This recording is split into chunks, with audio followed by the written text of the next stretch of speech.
March 8, 2024 இன்றைய நாளுக்கான இறைவார்த்தை.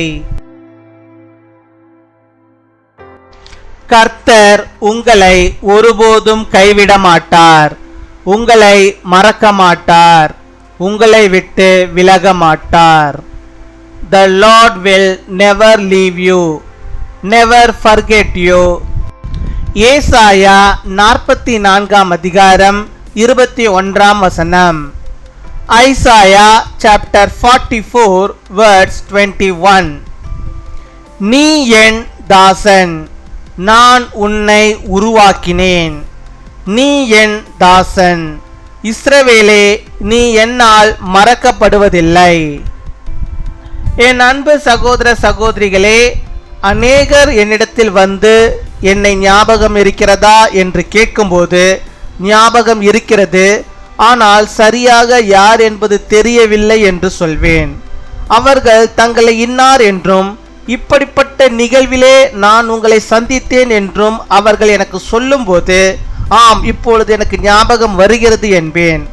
சில நேரங்களில் நம்மிடத்தில் நன்மை பெற்றவர்கள் நம்மை மறந்துவிடும் போது வேதனை வருகிறது. அதுபோல நெருக்கங்கள், வியாதிகள், பிரச்சனைகள் வரும்போது, தேவைகள் அதிகரிக்கும் போது நாம் ஜெபிக்கிறோம். ஆனால் பதில் இல்லை என்ற நிலைமையில் மனம் சோர்வுற்று தேவன் என்னை கைவிட்டு விட்டார், என்னை மறந்தார் என்று புலம்புகிறோம். ஆனால் தேவனுடைய வார்த்தை என்ன தெரியுமா? 10 மாதம் சுமந்து பெற்ற தாய் உன்னை மறந்தாலும் நான் உன்னை மறவேன். நம்மை விட்டால் அவருக்கு யாரும் இல்லை. காரணம், அவர் நம் மீது அவ்வளவாய் அன்பு வைத்திருக்கிறார். I have made you. You are my servant, O Israel. I will not forget you. My dear brothers and sisters, many of them come to me and ask, do you remember me? When I hear that, I say yes, but I don't know who exactly. When they say I know them and I met you at such this event, I say yes, now I remember. Sometimes it hurts when those who benefit from us forget us. Like that we pray when there are close relationships, illness, problems, and when the needs increase.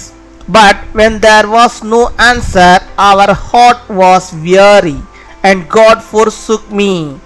We lament that he has forgotten me, but do not know what the word of God is.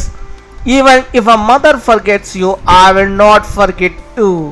He has no one other than us. He loves us so much. அன்பின் பரலோக தகப்பனே, நன்றியோடு my துதிக்கிறோம் அப்பா, my ஸ்தோத்தரிக்கிறோம் அப்பா. இந்த நாளுக்காக நன்றி செலுத்துகிறோம். இந்த நாளை எங்களுக்கு தந்திருக்கிறீரே, மக்கள் நாங்கள் நன்றி செலுத்துகிறோம். இந்த நாளை காணும்படியாக நீர் கொடுத்திருக்கிறதான சுகத்திற்காகவும் பலத்திற்காகவும் ஜீவனத்துக்காகவும் ஆண்டவரே, உம்முடைய அன்புக்காக மக்கள் நாங்கள் நன்றி செலுத்துகிறோம். நன்றி நன்றி நன்றி அப்பா, கொடாகுடி நன்றிகளை செலுத்துகிறோம் ஆண்டவரே. இந்த நாளிலும் கர்த்தர் நீ தந்தமிட வாக்குத்தத்த வார்த்தையின்படியாகவே நீர் ஆண்டவரே எங்களை உருவாக்கி இருக்கிறீர். நீர் ஆண்டவரே எங்களை ஒருபோதும் மறக்க மாட்டீரப்பா. அதற்காக மக்கள் நாங்கள் நன்றி செலுத்துகிறோம் அப்பா. தாயின் கர்ப்பத்தில் உருவாவதற்கு முன்னரே கர்த்தர் நீர் ஆண்டவரை எங்களை பேர் சொல்லி அழைத்திருக்கிறீர். நீர் எங்களை உருவாக்கி இருக்கிறீர் ஆண்டவரே. அப்பா, நீர் எங்களை உருவாக்கி இருப்பதற்கு ஒரு சித்தம் உண்டு, ஒரு காரணம் உண்டு. அந்த காரணத்தை அப்பா நீர் என்ற வாழ்விலே ஆண்டவரை வெளிப்படுத்த வேண்டுமா ஜெபிக்கிறோம் அப்பா. எங்களுடைய வாழ்விலே நீர் வெளிப்படுத்த வேண்டுமா ஜெபிக்கிறோம் அப்பா.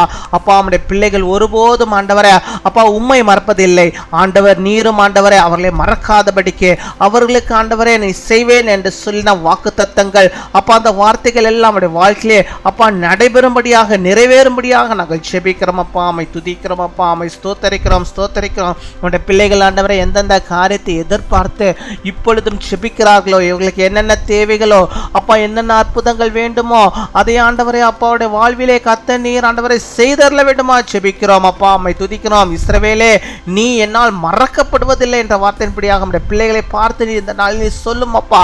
அப்பா, நான் உன்னை நான் மறக்க மாட்டேன், நான் உண்மை மறக்க மாட்டேன், உனக்கு வேண்டிய அனைத்தையும் நான் தருவேன் என்று சொல்லி அப்பா இந்த நாள் நம்முடைய பிள்ளைகளுடைய உள்ளத்திலே நீர் பேசுவதற்காக ஸ்தோத்திரம் அப்பா. ஸ்தோத்திரம் ஸ்தோத்திரம் ஸ்தோத்திரம். ஹல்லேலூயா. உம்மை ஸ்தோத்திரிக்கிறோம் ஆண்டவரே. அப்பா உம்முடைய பிள்ளைகளுடைய தேவைகள் எதுவா இருந்தாலும் ஆண்டவர் நீ சந்திக்க வேண்டுமா ஜெபிக்கிறோம். உம்முடைய துயரங்கள், பாடுகள், வேதனைகள் எல்லாவற்றையும் ஆண்டவர் நீ எடுத்து போட வேண்டுமா ஜெபிக்கிறோம் ஆண்டவரே. உம்முடைய பிரசன்னத்தினால் நம்முடைய பிள்ளைகளை நீர் மூட வேண்டுமா ஜெபிக்கிறோம். அவர்கள் எவ்வளவுக்காகவும் ஆண்டவரை புலம்பாதபடிக்கு, சோர்ந்து போகாதபடிக்கு ஆண்டவர் எனக்கு நினைத்திருக்கிறார். அவர் என்னை உருவாக்கி இருக்கிறார். அவர் என்னை மறக்க மாட்டார். அவர் எல்லாவற்றையும் செய்து முடிப்பார். எனக்காக எல்லாவற்றையும் செய்து முடிக்கிறார். ஆண்டவருக்கு ஸ்தோத்திரம் என்று சொல்லி உடைய பிள்ளைகள் ஆண்டவரே விசுவாசத்தோடு நம்பிக்கையோடு ஆண்டவரே இந்த உலகத்திலே வாழும்படியாக நிற்கிறோம் தர வேண்டுமா ஜெபிக்கிறோம் அப்பா. உம்மை துதிக்கிறோம், உம்மை ஸ்தோத்தரிக்கிறோம், ஸ்தோத்தரிக்கிறோம், ஸ்தோத்தரிக்கிறோம் அப்பா. அப்படியாக உடைய பிள்ளைகள் செய்கிற காரியங்கள் எல்லாம் வாய்க்கும்படியாக அப்பா நீர் ஆண்டவரே அவர்களுக்கு அற்புதத்தை செய்வதற்காக நாங்கள் நன்றி செலுத்துகிறோம். நன்றி நன்றி. இந்த நாளிலே தங்களுடைய பிறந்த நாளை கொண்டாடுகிற பிள்ளைகளுக்காக ஜெபிக்கிறோம். அநேக பிறந்த நாட்களை காணும்படியாக ஆண்டவர் நல்ல சுகத்தை, பலத்தை, ஆரோக்கியத்தை நீர்களுக்கு வைத்தரல வேண்டுமா ஜெபிக்கிறோம். திருமண நாளை கொண்டாடுகிற பிள்ளைகளுக்காக ஜெபிக்கிறோம். அநேக திருமண நாட்களுடைய பிள்ளைகள் காணும்படியாக ஆண்டவர் நீர் ஆண்டவரை கணவன் மனைவியுமாக ஆண்டவரை ஒன்றிணைந்து வாழும்படியாக இல்லறத்தை கட்டும்படியாக நிற்கிறபை தருவீராக, காத்துக்கொள்வீராக, வழிநடத்துவீராக. துதிகன மகிமை எல்லாம் ஒருவருக்கு செலுத்துகிறோம். இயேசு கிறிஸ்துவின் மூலம் ஜெபிக்கிறோம் எங்கள் ஜீவனுள்ள நல்ல பிதாவே, ஆமீன்.